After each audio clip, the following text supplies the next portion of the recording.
It started when Richard approached me in the fall of 2009 to possibly put together a show to occur during the NCECA conference, National Council for Education on Ceramic Arts, which was taking place in the spring of 2010. 2010, is that right? Yeah. In Philadelphia. It comes to Philadelphia maybe once every 10 years. Big conference with thousands and thousands of people interested in ceramics, and asked if I had a dream show to put together. And I had two, one of which was Weiwei, and we started brainstorming from there. It was actually interesting because when I approached Greg, I wasn't sure which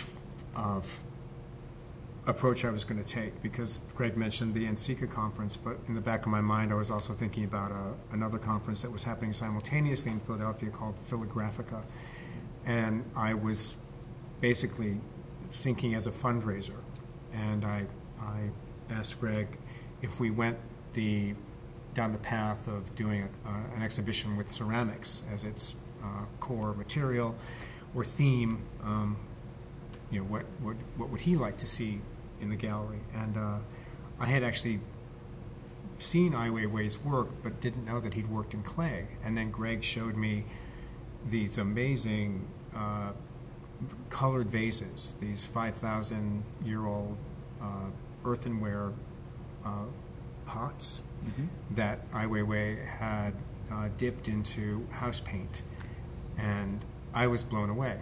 I mean, and I don't know if you remember, but it was like, okay, I want that. Yeah. Let's do that. Yeah. And what was interesting is that the deadline for the grant was 3 weeks away, I think, and we systematically went about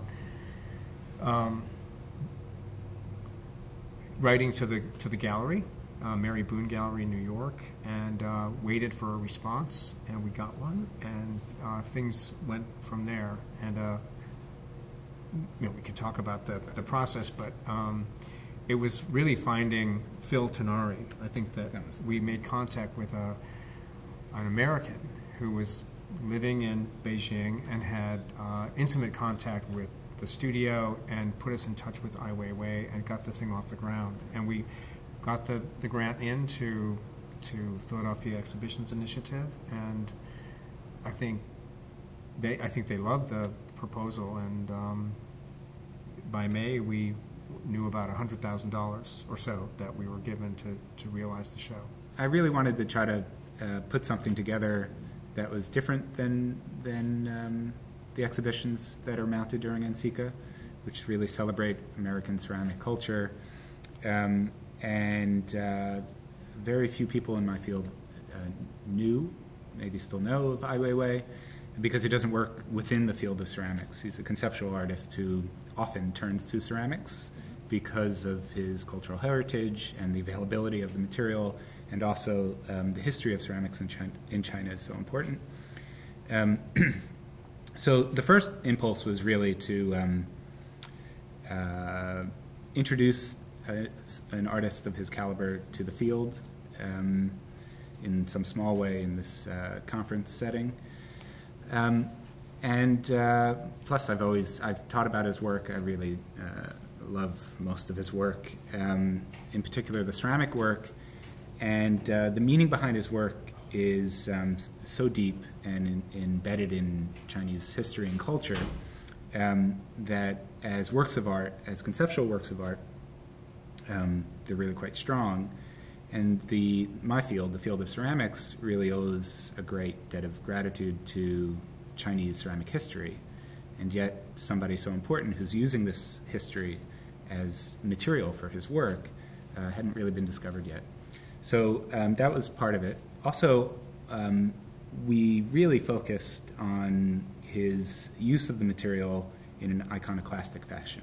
He works in ceramic materials, works of sculpture that are maybe more abstract. We really didn't focus on those works. We were focusing on works that were not just made out of ceramics, but in part about ceramics and the history of ceramics and its importance in Chinese culture. So it had layers of meaning. They're beautiful objects, amazingly handcrafted, So that's one way for people in the field to appreciate it, especially people who are coming to this conference.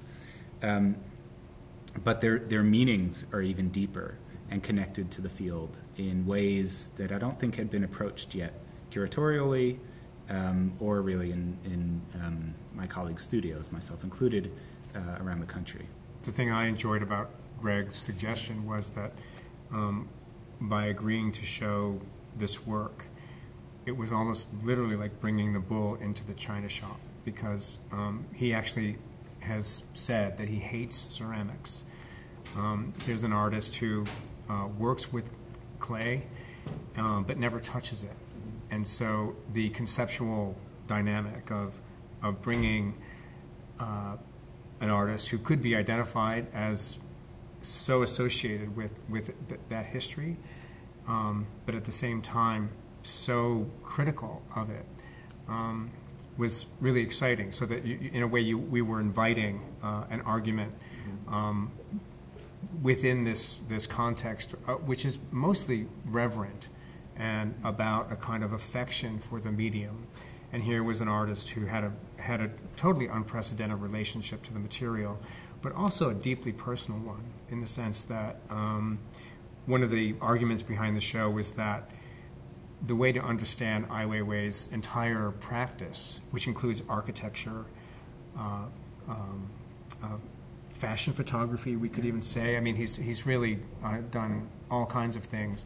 Was that somehow the work with his work with found objects and with these ceramic pieces was critical to understanding everything else. And I think that was why the show registered so deeply with the other audiences that came that weren't necessarily part of the ceramic world, but people who were interested in the precedents of Duchamp and the role of the found object and the sort of activism that is always in the work. Yeah, I think in particular the idea that it's a central component in his work and affects other approaches. There was a piece entirely made out of photography that was dropping the urn, that was about ceramics but made using photography. There was woodworking, which is a major component in his studio practice. There were found objects, and also a piece of architecture, a brick that he had built a box for. That the brick was made out of clay, but the piece was a reference to his practice as an architect. So it really was kind of positioning this approach to making work, using ceramics as a field, as a core component or focus of his practice as an artist. I toured a lot of people from the field through the exhibition, and it takes a lot of thinking. I think oftentimes to understand a piece of ceramics, it's more of a visceral response. You either like it or you don't. But with this work, there's a lot more thinking about it, and it's in that concern that you either come to understand it better and maybe like it more, or understand it better and like it less. But there were some very positive reactions, and there were some incredibly strong negative reactions, in particular to the piece in the show that lends its name to the exhibition, Dropping the Urn. It's a triptych of photographs where the artist drops a Han Dynasty urn, which really causes somebody who's been working in the field of ceramics for 40, 50 years to respond emotionally. And I've witnessed that several times. It was pretty impressive. And it was an emotional response that often was not a very good emotional response, but nonetheless it was a response to the work in a strong way, and is one way to acknowledge the success of the work, really, in that it is impactful to a larger audience, and in particular to this audience that we were trying to target. I ran into people that night that actually couldn't be in the gallery for very long. They couldn't handle the pressure of witnessing what for them were aesthetic crimes. There's a very performative and almost self-evidential dimension to the work, so that even if you don't understand that you're looking at something that's 5,000 years old from a certain place, you know you're looking at something that's incredibly old, and that the thing that has happened to it, the thing that Ai Weiwei has done to this thing, shouldn't be allowed to happen. And just by witnessing, by being in front of the thing, you actually feel a sort of complicity, which I found really exciting. Even looking at this photograph, I mean, in a way, he could have faked this. We don't know if it's a 2,000-year-old urn. We're pretty sure that it was, but the point was that by looking at this large photograph, this triptych, and peering at it, it's sort of, and spending any time with it, you're witnessing the thing and not stopping it in some way. And there's this, that's what I really enjoyed about the work, that it had incredible presence and aura, and the crimes that were enacted upon it are still feel fresh. So there's something about the show that had a feeling of a crime scene that was also at the same time a kind of reliquary of all this evidence that you could look at and enjoy in a variety of other ways as well. A lot has been written about the piece, and I think what you bring to it, you get a different response, a reaction, depending on the baggage that an audience member brings to it, or a viewer brings to it. I think specifically from my field, it was kind of the shattering of history, shattering of tradition in an attempt to move forward with the discipline. Or at least that's how I viewed it. That's not how the artist really put the piece together. But in terms of reaction, there's a really specific gaze in the artist's face that abdicates responsibility. And you feel it when you stand in front of that triptych. You feel responsible in a way that that you wouldn't had he been maybe looking at the shards on the ground. It's when you look at the piece, it's almost a deadpan gaze into space, and we felt that was purposeful in connecting the viewer to being complicit in the act.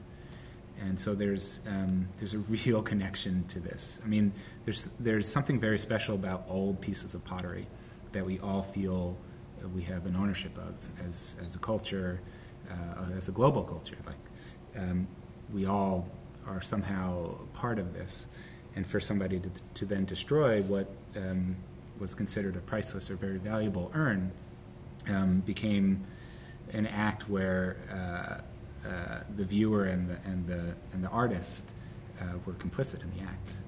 Being in the field, one has to know the history of Chinese ceramics.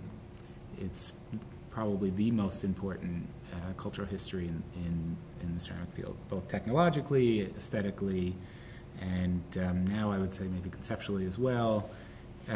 So I studied Chinese ceramics a lot, and my interest in the history of Chinese ceramics led into my interest in Ai Weiwei's work. He really doesn't just use clay. He uses the history of clay as his medium, specifically in China. And so to see somebody who's part of the culture using that cultural history, that material cultural history, in the work, not just replicating it, because we see a lot of that. I mean, we see a lot of that in artists' work, replicating cultural history that they might not understand, but we also see a lot of that at like Pier 1. And it was just the most sophisticated take on this that I'd ever seen. And so it resonated to me because the thoughtfulness was so deep. It hasn't really affected my work, I don't think. My current body of work deals with seeds, little porcelain seeds, and Ai Weiwei is very famous for making a very large sculpture at the Tate Modern out of 100 million? 100 million. 100 million porcelain sunflower seeds. But that's only a tangential association, I would say.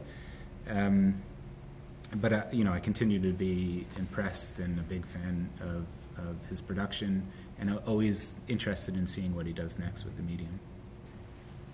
On one level, the chance for this gallery, which is isolated from the core community in Philadelphia. It's as the campus is, we're 10 miles north of Center City.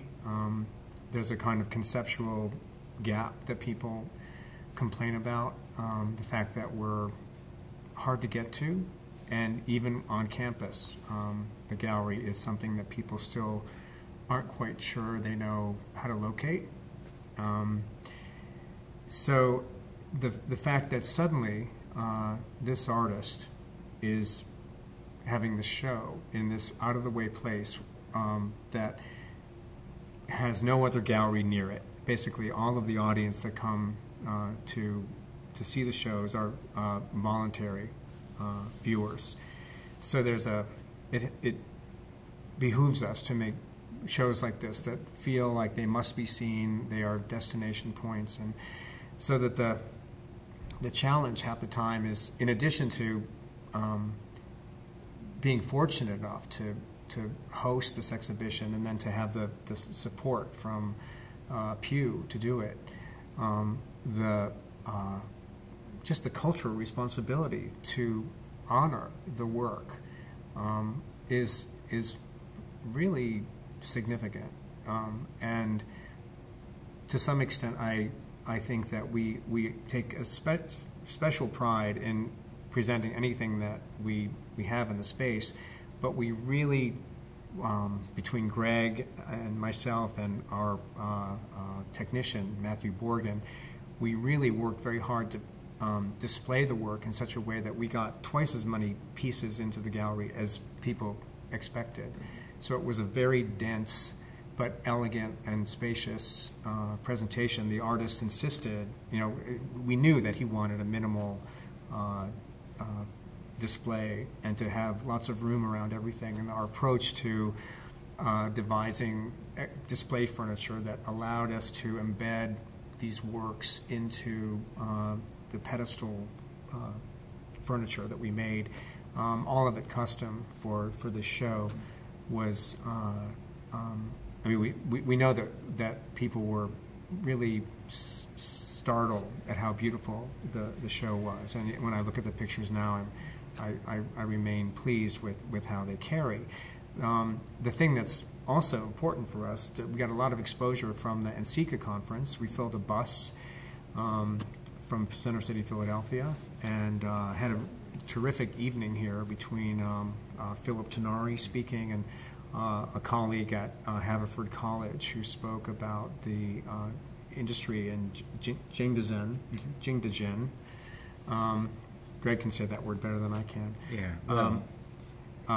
So we contextualized the exhibition really well, but I want to take this chance to also mention that it traveled to 2 other venues in the United States and eventually went to the Victoria and Albert Museum in London. So the chance for us to take this work on the road and present it at a venue like the V&A, where, interestingly enough, they have all of their ceramic collection in what they call open storage. There's nothing in the basement, so the entire collection of their ceramics there is on view, and to bring this work into that context where there are corridors and corridors of glass cases filled with the very objects that, or variations on the ones that Weiwei has worked with and destroyed, was really exciting. We observed the creating of the work, and we are very focused on how it gets uncreated from a distance. And we worked very hard, Greg and I, to stage the exhibition at the V&A. And I have to say that the show looked as good as it possibly could there. It looks so much better here, despite the context that I described at the V&A. The historical setting was very exciting, but in the end, I think we had a better setup here at Arcadia, but that is almost beside the point. Well, and I think we took a lot, in the initial setup here, we took a lot of our clues from his studio. Right. And the floor and the wall in his studio, and made the work feel, in many ways, like it was still in his studio, especially the sunflower piece cone. and the V&A didn't. It's just a very different setting. What I was very impressed with was how collaborative the process of setting up the exhibition at the V&A was, and how much input Richard and I had in that process. Curating in pieces from their collection into the exhibition, something we didn't do. We didn't have those pieces. That changed the context of the work. The setting changed, and understanding the work changed a little bit. And so when the show traveled, the job wasn't over. Right? And it had to be that way, really, because the curatorial process of the exhibition was so important that to let that go, just sort of to send the work off, would change the meaning of the work without our control, and that was important to both of us. One thing is that people certainly remember that we did the show. So even if they didn't see the show, they know that the Arcadia University Art Gallery was able to present this work, including the sunflower seeds that Greg has mentioned, prior to any other venue presenting that material. And as Greg mentioned, it was a year later that Weiwei presented a much larger number of those sunflower seeds. But what happens in people's minds is that they go, oh, that was the work that was at Arcadia last year. And so it's always interesting to look at the difference between the number of people who actually come to the gallery and experience the exhibition, but a vicarious experience happens that has repercussions that we can't really measure, that then allow us to, when we make another proposal down the road, the panel or the people considering our proposal will go, oh, wow, that's the venue that presented Ai Weiwei before the Tate got them. So these people are ahead of the curve, maybe, or that is incredibly valuable in terms of sustaining a kind of intensity that a small gallery like this needs in order to go out and get the funding necessary to continue to show progressive work, which is really the mission of the gallery, to always be pushing the envelope a little bit and to bring to the students and the various communities that we imagine are comprising our audience work that makes them not only enjoy themselves and merits the trip to the gallery, but reinvents the way they think about art and culture in general, so that everything is there's so much at stake ultimately, and so much to gain by taking these risks and pushing those edges. And that for me is one of the things that continues to make it exciting, given the scale of the space and the limits that are obvious to the physical plant. It's so interesting that you can think of a ceramic exhibition as risky, because it's a very comfortable medium, right? But it was a risky exhibition within that time frame, but just in general. And I don't know if it could have been mounted anywhere else, because it was of an artist on a global scale, a very important artist in the world, and it was so focused on one particular component of his work that to do both of those things at the same time takes a very special space. And I think that's what Richard has done with this gallery and his curatorial vision, is that he's been able to mount exhibitions that really you can't see anywhere else. And their focus is so well researched. And for me, the experience was a great learning experience on how to curate. This was my first experience curating. And the opportunity to connect the studio arts to the gallery in a very deep and meaningful way was a great privilege. A show like this, when we get funding, like what we received, is accompanied by a publication. And the way we went about selecting writers for the book, I think added to the gravity of the show. So we found a man named Dario Gamboni, who is one of the leading experts on the history of iconoclasm. So we tried to we went for a heavy hitter there and convinced him to write for us. We got Stacy Pearson, another valuable contributor in the discussion about the history of ceramics and the nature of craft. And it's that slippery argument that we haven't talked that much about. And then Phil Tenari, who is one of the leading experts on Ai Weiwei's work, and contextualize what he's doing within China, which is really important. And then we got Glenn Adamson, the curator at the V&A, to talk about the Coca-Cola vases in a way that made them so fresh and vital to the show and to Ai Weiwei's practice that it was we produced a really durable publication that I think people will be using long after they forget about the show. So. And I remember Glenn in the gallery picking up some of the sunflower seeds, and I think it was his first interaction with that piece. And he had been researching the Coca-Cola vases for some time. And I think you're right, the publication is very lasting. And the idea that we were able to get writers from other disciplines. In fact, there's no contemporary ceramic writer in the text.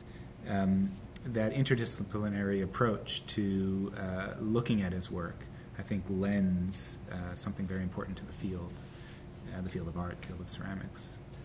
He certainly became a household name, I think, in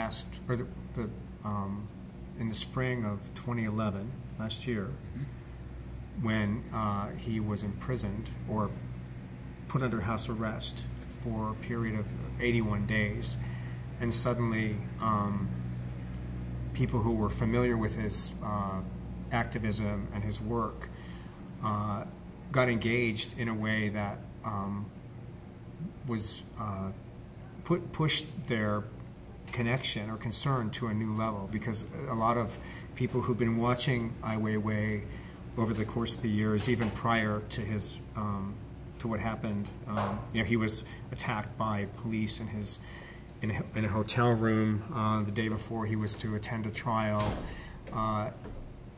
The results of that attack manifest themselves in Munich a few months later when he was setting up a show and tweeted pictures of his own blood from his own brain that he had to, that was, I forget what procedure they did, but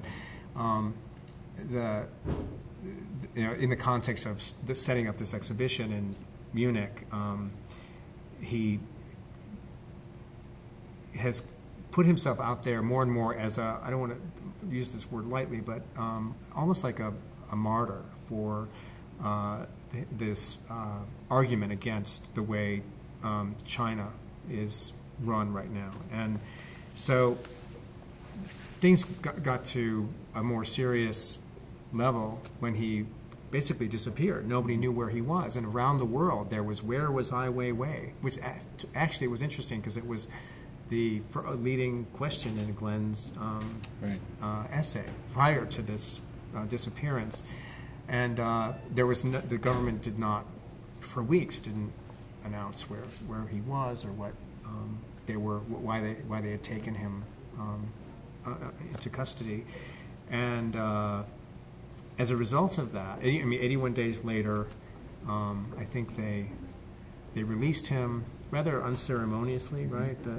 They took his passport and claimed that basically they were holding him for past taxes that were owed, which everyone understood was a sort of ruse on the part of the government, just to sort of have some technical reason to hold him and keep him in China. There are lots of other bits and pieces to that, including the government's destruction of his own studio, which happened just prior to his, that was in the fall. Right, in Shanghai. Yeah, in Shanghai. Right. He lives and works just outside of Beijing, had built a studio in Shanghai, and once it was completed, it was razed. A studio that the government asked him to build, and then once it was finished, they destroyed it. Almost in a sort of ironic and tragic twist on his own practice. Right. And I think most people probably know him because of his political activism. And it can't be. It's completely interwoven with his works of art. His, in particular, a piece in Germany that he did at the Haus der Kunst, an exhibition entitled "So Sorry," that was made out of children's backpacks in a response to the earthquakes in Sichuan. But I think even the work, to bring it back to the work in the exhibition, the subtext of all of the work is political, and some of it is in the forefront, not just subtext. And a lot of it has to do with what is China, who owns China, the people, the government.